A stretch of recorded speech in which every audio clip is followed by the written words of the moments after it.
അസ്സലാമു അലൈക്കും വറഹ്മത്തുള്ളാഹി വബറകാതുഹു. അൽഹംദുലില്ലാഹ് അസ്സലാത്തു വസ്സലാമു അലാ അഷ്റഫിൽ മുർസലീൻ വഅലാ ആലിഹി വസഹ്ബിഹി അജ്മഈൻ. അമ്മാ ബഅദ്. അഊദു ബില്ലാഹി മിനശ് ശൈത്വാനിർ റജീം. അഊദു ബികലിമാത്തില്ലാഹി താമ്മാതി മിൻ ശർരി മാ ഖലഖ. ബിസ്മില്ലാഹില്ലദീ ലാ യദുറു മഅ ഇസ്മിഹി ശൈഉൻ ഫിൽ അർളി വലാ ഫിസ് സമാഇ വഹുവസ് സമീഉൽ അലീം. അഊദു ബികലിമാത്തില്ലാഹി താമ്മാതി മിൻ കുല്ലി ശൈത്വാനിൻ വഹാമ്മ വമിൻ കുല്ലി ഐനിൻ ലാമ്മ. എല്ലാ പ്രേക്ഷകർക്കും എജു തൻസീൽ ഇഹ്സാൻ ഗ്രാൻഡ് കിസ് 2K26 ഹൃദയപൂർവ്വം സ്വാഗതം. ഒരുപാട് പ്രേക്ഷകരുടെ അഭ്യർത്ഥന മാനിച്ചുകൊണ്ടാണ് നമ്മൾ സീസൺ 2 ആരംഭിച്ചിട്ടുള്ളത്. കഴിഞ്ഞ കാലങ്ങളിലെല്ലാം വ്യത്യസ്തമായിട്ടുള്ള പ്രോഗ്രാമുകളുമായിട്ട് എജു തൻസീൽ നിങ്ങൾക്ക് മുമ്പിലേക്ക് കടന്നു വന്നിട്ടുണ്ടായിരുന്നു.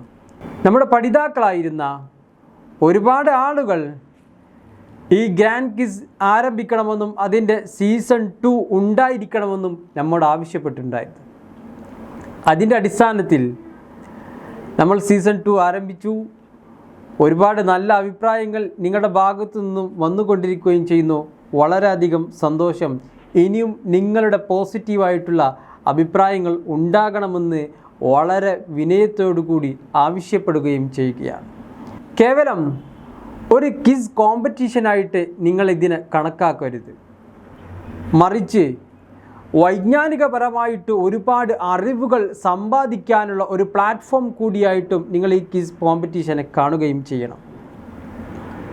വ്യത്യസ്തമായിട്ടുള്ള അറിവുകൾ, ജനറൽ നോളജ് ആകട്ടെ, ഇസ്ലാമിക വിജ്ഞാന ശാഖകളാകട്ടെ, അല്ലെങ്കിൽ നമ്മൾ കേട്ട വിഷയങ്ങളാകട്ടെ, കേൾക്കാതിരിക്കട്ടെ, ഏതായാലും അതെല്ലാം ഒരു നല്ല മുതൽക്കൂട്ടായിട്ട് നിങ്ങളതിനെ കാണുകയും പടച്ച തമ്പുരാൻ്റെ ഭാഗത്തു നിന്ന് ഇതെല്ലാം ഒരു നല്ല സൽപ്രവൃത്തിയായിട്ട് കണക്കാക്കുകയും ചെയ്യണം. അതിനെല്ലാം നമുക്ക് സാധിക്കട്ടെ എന്ന് പ്രാർത്ഥിക്കുകയും ചെയ്യുന്നു. ഇന്ന് നമ്മൾ ചർച്ച ചെയ്യുന്നത് ഉയ്ഗൂർ ജനതയുടെ ശബ്ദമായിരുന്ന ഡോൽകൂൻ ഈസയെക്കുറിച്ചാണ്. വളരെ പ്രശസ്തനായ ഒരു വ്യക്തിയാണ് ഡോൽകൂൻ ഈസ. അദ്ദേഹം ചൈനയിലെ സിൻജിയാങ് പ്രവിശ്യയിലെ ഈസ്റ്റ് തുർക്കിസ്ഥാൻ എന്ന പ്രദേശത്ത് താമസിച്ചിരുന്ന ആളുകളായിരുന്നു ഉയ്ഗൂർ ജനത അഥവാ ഉയ്ഗൂർ മുസ്ലിങ്ങൾ. ഇന്നും ഒരുപാട് പ്രയാസങ്ങളും പ്രതിസന്ധികളും നേരിട്ട് കൊണ്ട് ജീവിച്ചു കൊണ്ടിരിക്കുന്നവരാണ് ഉയ്ഗൂർ ജനത. കഴിഞ്ഞ കാലങ്ങളിൽ തൊട്ടടുത്ത കാലത്തൊക്കെ പത്രമാധ്യമങ്ങളിലെല്ലാം ചർച്ച ചെയ്തിട്ടുള്ള ഒരു സബ്ജക്റ്റ് കൂടിയായിരുന്നു ഉയ്ഗൂർ ജനത. ഈ ഉയ്ഗൂർ ജനതയുടെ അവർ അനുഭവിക്കുന്ന കൊടിയ പീഡനങ്ങളെയെല്ലാം ആഗോളതലത്തിൽ അവരുടെ വിഷയങ്ങളെ ഉയർത്തിക്കൊണ്ടുവന്നിരുന്ന ഒരു വ്യക്തി കൂടിയാണ് ഡോൽകൂൻ ഈസ. നമുക്ക് ആരായിരുന്നു ഡോൽകൂൻ ഈസ എന്നും അദ്ദേഹം ചെയ്തിരുന്ന പ്രവർത്തനങ്ങൾ എന്തൊക്കെയാണ് എന്നും വളരെ ചെറിയൊരു സമയം കൊണ്ട് ചർച്ച ചെയ്ത് അവസാനിപ്പിക്കാം. ചൈനയിൽ പതിറ്റാണ്ടുകളായിട്ട് തങ്ങളുടെ അവകാശങ്ങൾക്ക് വേണ്ടിയിട്ട് പോരാടിക്കൊണ്ടിരിക്കുന്ന ആളുകളാണ് ഉയ്ഗൂർ ജനത. WUC വേൾഡ് ഉയ്ഗൂർ കോൺഗ്രസ് എന്ന് പറയുന്ന പ്രസ്ഥാനത്തിൻ്റെ പ്രസിഡന്റ് കൂടിയാണ് ഡോൽകൂൻ ഈസ. അതിൻ്റെ സ്ഥാപക നേതാക്കളിൽപ്പെട്ട ഒരു വ്യക്തിയാണ് അദ്ദേഹം. 2017 മുതൽ ഈ പ്രസ്ഥാനത്തിൻ്റെ പ്രസിഡൻ്റായിട്ടുകൊണ്ട് പ്രവർത്തിച്ചു കൊണ്ടിരിക്കുകയാണ്. ഈ ഒരു ജനത ഇന്നും അവരുടെ അവകാശങ്ങൾ ലഭ്യമാകാതെ കടുത്ത വിവേചനങ്ങളും അവഗണനവും നേരിട്ട് കൊണ്ട് അവരുടെ അവകാശങ്ങൾ ലഭ്യമാകാതെ വളരെ പ്രയാസപ്പെട്ടുകൊണ്ട് ജീവിതം മുന്നോട്ട് നയിച്ചു കൊണ്ടിരിക്കുകയാണ്. ഈ ഒരു വിഭാഗത്തിൻ്റെ പ്രശ്നങ്ങൾ കൃത്യമായി ലോകത്തിന് മുന്നിൽ അഡ്രസ്സ് ചെയ്തുകൊണ്ട് ഇവരുടെ അവകാശങ്ങൾ നേടിയെടുക്കാൻ വേണ്ടിയിട്ട് ഒരുപാട് കഠിന പ്രയത്നം ചെയ്തുകൊണ്ട് ഇന്നും മുന്നോട്ട് പോയിക്കൊണ്ടിരിക്കുന്ന ഒരു വ്യക്തി കൂടിയാണ് ഡോൽകൂൻ ഈസ. സ്വന്തം മണ്ണിൻ്റെ സ്വാതന്ത്ര്യത്തിനും അതുപോലെ തന്നെ ചൈനീസ് ഭരണകൂടത്തിൻ്റെ അവഗണനക്കും വിവേചനത്തിനുമെതിരെയുള്ള അന്താരാഷ്ട്ര തലങ്ങളിൽ ഒരുപാട് തവണ ഡോൽകൂൻ ഈസ ഈ ഒരു വിഷയം പ്രതിപാദിച്ചിട്ടുണ്ടായിരുന്നു. അദ്ദേഹം വർഷങ്ങൾക്കപ്പുറം തന്നെ ഈ ഒരു വിഷയവുമായി കടന്നു വന്ന ഒരു വ്യക്തി കൂടിയാണ്. ഒരു എഞ്ചിനീയറുടെ മകനായിട്ട് അക്സുവിൽ ജനിച്ച ഡോൽകൂൻ ഈസ ഒരു അന്താരാഷ്ട്ര തലത്തിൽ പ്രവർത്തിക്കുന്ന മനുഷ്യാവകാശ പ്രവർത്തകനും കൂടിയാണ്.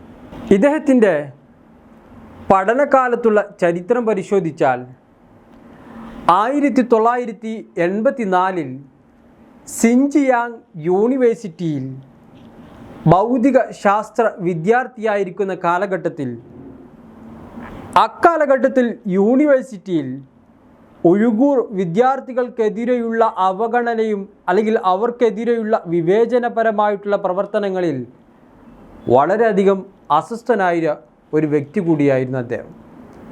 അതുകൊണ്ട് തന്നെ ആ ഒരു പഠന കാലയളവിൽ തന്നെ ഈ ഒരു സമൂഹത്തിൻ്റെ വിഷയങ്ങൾ കൃത്യമായി മനസ്സിലാക്കുകയും അവരുടെ അവകാശങ്ങൾ അവർക്ക് നേടിയെടുക്കാൻ വേണ്ടിയിട്ട് അവരോട് കൂടെ ചേർന്ന് നിന്ന് അദ്ദേഹം അക്കാലഘട്ടത്തിൽ പ്രവർത്തിക്കുകയും ചെയ്തിട്ടുണ്ട്.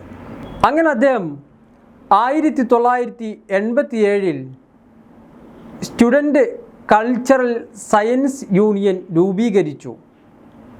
എന്നിട്ട് യൂണിയൻ്റെ കീഴിൽ ഈ ഉയ്ഗൂർ മുസ്ലിങ്ങളെ അവരുടെ അവകാശങ്ങളെക്കുറിച്ച് അവരെ കൃത്യമായി ബോധവാന്മാരാക്കി.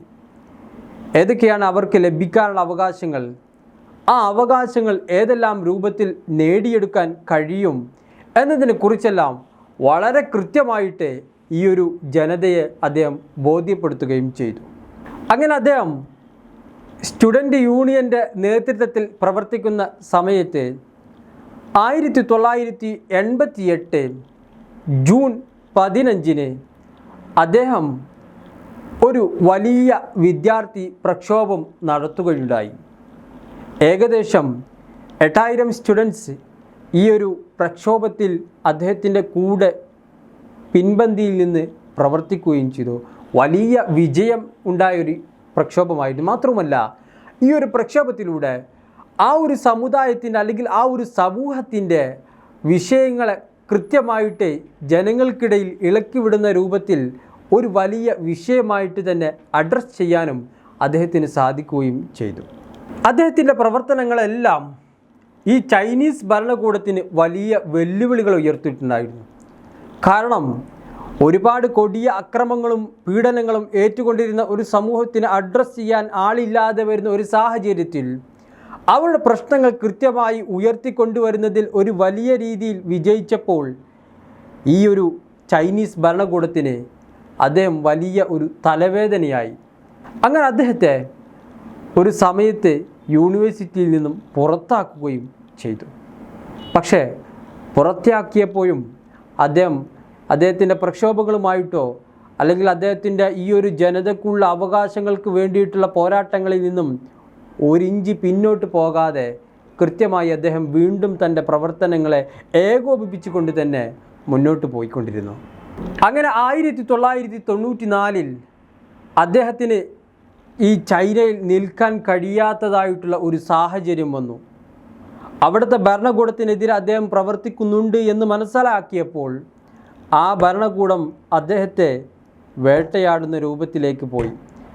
ഈ ഒരു സാഹചര്യത്തിൽ 1994 അദ്ദേഹം ചൈന വിട്ട് തുർക്കിയിലേക്ക് പോയി.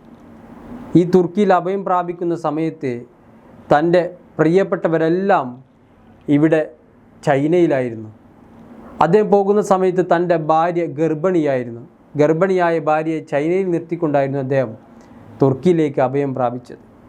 അദ്ദേഹത്തിൻ്റെ പിന്നീടുള്ള ജീവിത സാഹചര്യം പരിശോധിച്ചു കഴിഞ്ഞാൽ അദ്ദേഹത്തിൻ്റെ മാതാപിതാക്കളെയും അദ്ദേഹത്തിൻ്റെ കുടുംബക്കാരെയുമെല്ലാം അദ്ദേഹം ഈ ഒരു ഉയ്ഗൂർ ജനതയുടെ വിഷയങ്ങൾക്ക് വേണ്ടി പ്രവർത്തിച്ചു എന്ന ഒരു കാരണത്താൽ വേട്ടയാടിക്കൊണ്ടിരുന്നു. മാത്രമല്ല പിന്നീട് അവരെല്ലാം മാനസികമായിട്ട് ഒരുപാട് പ്രയാസത്തിലേക്ക് കടന്നു പോവുകയും തൻ്റെ മാതാപിതാക്കൾ പിന്നീട് മരണപ്പെട്ടു പോകുന്ന ഒരു സാഹചര്യം വരെ ഉണ്ടാവുകയുണ്ടായി. പക്ഷേ അദ്ദേഹം ഒരിക്കലും എന്ത് ചെയ്തില്ല, തൻ്റെ പ്രവർത്തനങ്ങൾ നിർത്തിവെക്കാൻ അദ്ദേഹം തയ്യാറായില്ല. അങ്ങനെ 2004 അദ്ദേഹം WUC രൂപീകരിച്ചു. വേൾഡ് ഉയ്ഗൂർ കോൺഗ്രസ് എന്ന് പറയുന്ന പാർട്ടി അദ്ദേഹം രൂപീകരിച്ചു. അങ്ങനെ 2017 മുതൽ ഈ WUCയുടെ പ്രസിഡൻ്റായിട്ട് അദ്ദേഹം പ്രവർത്തിക്കുകയും ചെയ്തു. അദ്ദേഹം ജനങ്ങളോട് എപ്പോഴും പറഞ്ഞിട്ടുണ്ടായിരുന്നത്, അക്രമത്തിലല്ലാതെ സമാധാനപരമായിട്ട് നിങ്ങളുടെ അവകാശങ്ങൾ നേടിയെടുക്കുക, അതിനു വേണ്ടിയിട്ട് ഞാൻ നിങ്ങളുടെ മുൻപന്തിയിൽ നിന്നുകൊണ്ട് പ്രവർത്തിക്കും എന്ന് അദ്ദേഹം അവരോട് പറയുകയും ചെയ്തു. ഇദ്ദേഹത്തിൻ്റെ പ്രവർത്തനങ്ങൾ ചൈനയ്ക്ക് ഒരു വലിയ തിരിച്ചടിയായിരുന്നു. അതുകൊണ്ട് തന്നെ 2003 മുതൽ ഇദ്ദേഹത്തെ ഒരു ഭീകരനായിട്ട് ചൈന മുദ്ര കുത്തുകയും ചെയ്തു. പക്ഷെ അദ്ദേഹം അന്താരാഷ്ട്ര തലങ്ങളിൽ തനിക്ക് ലഭിക്കുന്ന വേദികളിലെല്ലാം ഇവരുടെ വിഷയങ്ങൾ അഡ്രസ്സ് ചെയ്തുകൊണ്ട് ഇത് ഒരു വലിയ വിഷയമായിട്ട് അദ്ദേഹം നിലനിർത്തിയിട്ടുണ്ടായിരുന്നു. അതിൻ്റെ ഭാഗമായിട്ട് 2008 ബീജിംഗ് ഒളിമ്പിക്സ് വരെ നിർത്തിവെക്കണമെന്ന് അദ്ദേഹം ആവശ്യപ്പെടുകയും ചെയ്തു. മാത്രവുമല്ല, ഈ ഒരു സമൂഹത്തിൻ്റെ അല്ലെങ്കിൽ ഈ ഒരു സമുദായത്തിൻ്റെ വിഷയങ്ങളെ കൃത്യമായി അഡ്രസ്സ് ചെയ്യുന്നതിന് വേണ്ടിയിട്ട് അദ്ദേഹം ഒരു പുസ്തകം രചിക്കുകയും ചെയ്തു, ദ ചൈന ഫ്രീഡം ട്രാപ്പ്. ഈ ഒരു പുസ്തകത്തിന് വലിയ ജനപിന്തുണ തന്നെ ലഭിച്ചു. മാത്രവുമല്ല, അന്താരാഷ്ട്ര തലങ്ങളിലെല്ലാം ഈ ഒരു വിഷയം ഈ പുസ്തകത്തിലൂടെ വലിയ ചർച്ചാ വിഷയമായി മാറുകയും ചെയ്തു. അങ്ങനെ ഇന്നും അദ്ദേഹം ഈ ഒരു സമൂഹത്തിൻ്റെ അല്ലെങ്കിൽ ഈ ഒരു ജനതയുടെ അവകാശം നേടിയെടുക്കുന്നതിന് വേണ്ടിയിട്ട് പോരാടിക്കൊണ്ടിരിക്കുകയാണ്. അത്രയും ഒരു വലിയ പ്രവർത്തനമാണ് ഡോൾകൂൺ ഈസ ചെയ്തുകൊണ്ടിരിക്കുന്നത്. അതുകൊണ്ട് തന്നെ അന്താരാഷ്ട്ര തലങ്ങളിൽ ഇന്നും വലിയ ഒരു ജനശ്രദ്ധ പിടിച്ചു പറ്റാൻ അദ്ദേഹത്തിന് സാധിച്ചിട്ടുണ്ട്. ഈ ഒരു ചെറിയ സമയത്തിനുള്ളിൽ നിങ്ങൾക്ക് ആരാണ് ഉയ്ഗൂർ ജനത എന്നും അവരുടെ പോരാട്ടത്തിന് വേണ്ടിയിട്ട് മുന്നിൽ നിന്നിരുന്ന ഡോൾകൂൺ ഈസയെക്കുറിച്ചുമാണ് ചർച്ച ചെയ്തിട്ടുള്ളത്. നമ്മുടെ സമയം പരിമിതമായതുകൊണ്ടാണ് ഒക്കെ കൃത്യമായിട്ട് വിഷയങ്ങൾ എന്ത് ചെയ്യണം, മനസ്സിലാക്കി വെക്കണം. കൂടുതൽ ഗഹനമായിട്ടുള്ള ചർച്ചകൾക്കും അല്ലെങ്കിൽ അതിൻ്റെ പഠനങ്ങൾക്ക് വേണ്ടിയിട്ട് നിങ്ങൾക്ക് വിശാലമായിട്ട് തന്നെ പഠിക്കാനുള്ള ഒരുപാട് അവസരങ്ങൾ നിങ്ങളുടെ മുമ്പിലുണ്ട്. പ്രത്യേകിച്ച് ഇൻ്റർനെറ്റുകളിലൂടെയൊക്കെ നിങ്ങൾക്ക് അവരെന്ത് ചെയ്യാം, കൂടുതൽ മനസ്സിലാക്കിയെടുക്കുവാൻ സാധിക്കുകയും ചെയ്യുന്നതാണ്. അതിനെല്ലാവരും മുൻപന്തിയിലേക്ക് കടന്നു വരികയും ചെയ്യണം. ഈ ഒരു വിഷയത്തെക്കുറിച്ച് നിങ്ങൾക്കെല്ലാവർക്കും തുടർ പഠനം ഉണ്ടാകട്ടെ എന്ന് ആശംസിച്ചുകൊണ്ട് ഞാൻ എൻ്റെ വാക്കുകൾ ഉപസംഹരിക്കുന്നു. വആഖിർ ദഅവാന അനിൽ ഹംദുലില്ലാഹി റബ്ബിൽ ആലമീൻ. അസ്സലാമു അലൈക്കും വറഹ്മത്തുള്ളാഹി.